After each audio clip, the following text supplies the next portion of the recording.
تمہیں لگتا ہے کہ تم تکلیف میں ہو، تم تڑپ رہے ہو، لا حاصل کی خواہش تمہیں اندر سے ختم کر رہی ہے، تم ٹوٹ رہے ہو، بکھر رہے ہو، اور تمہارا رب تمہاری دعائیں قبول نہیں کر رہا، وہ تمہیں وہ نہیں دے رہا جو تم مانگ رہے ہو، اور اسی لیے تم نے مایوس ہو کر دعا کرنا چھوڑ دیا ہے، تم نے رب کے آگے جھکنا چھوڑ دیا ہے، اور جب بھی کوئی دعا قبول ہونے میں وقت لیتی ہے تو تمہیں لگتا ہے کہ بس اب کہانی ختم ہو گئی، اور پھر انسان وہ دعا مانگنا ہی چھوڑ دیتا ہے، مگر شاید کہانی تو وہیں سے شروع ہوتی ہے، اللہ اور انسان کی کہانی۔ جب انسان بے بس و مجبور ہو کر اللہ سے اپنی دعاؤں کا نام نہیں لیتا، بلکہ اللہ سے اپنے بیمار دل کو ٹھیک کرنے کی دوا مانگتا ہے، یاد رکھو اللہ اب بھی جانتا ہے، اور اسے آگے بھی سب پتہ ہوگا۔ تم جس حال سے گزر رہے ہو یا گزرے ہو، کیسے پہنچے ہو یہاں تک، اسے سب خبر ہے۔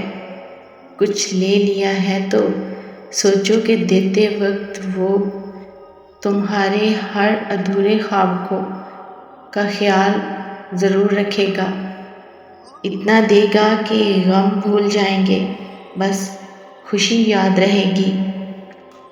تم کیسے برداشت کرو گے، کیسے صبر اور توکل رکھو گے، یہ سب تو زندگی ہے، یہ نہیں دیکھو گے تو زندگی میں آگے کیسے بڑھو گے۔ سنو، اللہ نے اگر دل دعاؤں کی جانب موڑا ہے تو کچھ تو ہے جو اس نے بدلنے کا سوچا ہے۔ ابھی مشکلوں کو دیکھ کر لگے گا کہ دعا نہ جانے کہاں اٹک گئی ہے، دعا پوری نہیں ہو رہی۔ یعقوب علیہ السلام کی دعا بھی تو سالوں بعد پوری ہوئی تھی، مگر ہوئی ضرور تھی، ایسا نہیں تھا کہ اللہ نے ان کی دعا نہ سنی ہو یا سنی انسنی کر دی ہو۔ اللہ نے سب سنا تھا، مگر جواب دینے کے لیے حضرت یعقوب علیہ السلام کا صبر دیکھا تھا۔ تمہاری دعا بھی ابھی ناممکن لگے گی، مگر بعد میں معجزوں کو دیکھ کر لگے گا کہ وہ تو کہنے سے پہلے ہی سن لی گئی تھی۔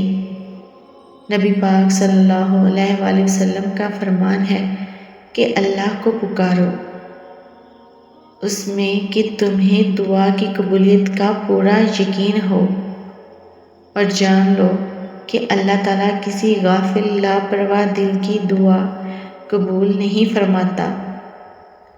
دعا اللہ کے ہاں سب سے معتبر عبادت ہے، جو پہاڑوں کو بھی سر کر جائے۔ دعا ایسی حیرت انگیز طاقت ہے۔ میں جب سورہ یوسف سے گزرتی ہوں، مجھے لگتا ہے ہر خواب پورا ہو سکتا ہے، ہر بچھڑا مل سکتا ہے، ہر دعا قبول ہو سکتی ہے، ہر منزل پائی جا سکتی ہے۔ کیا حوصلہ افزا کلام اترا ہے اس سورہ میں، جس کا آغاز خواب سے ہوا اور اختتام اسی خواب کی حقیقت پر۔ قبولیت اور معجزوں کے اشارے اللہ یوں بھی دیتا ہے کہ نہ تمہارے دل کو انتظار سے تھکنے دیتا ہے، نہ تمہاری زبان سے دعاؤں کا سلسلہ رکنے دیتا ہے۔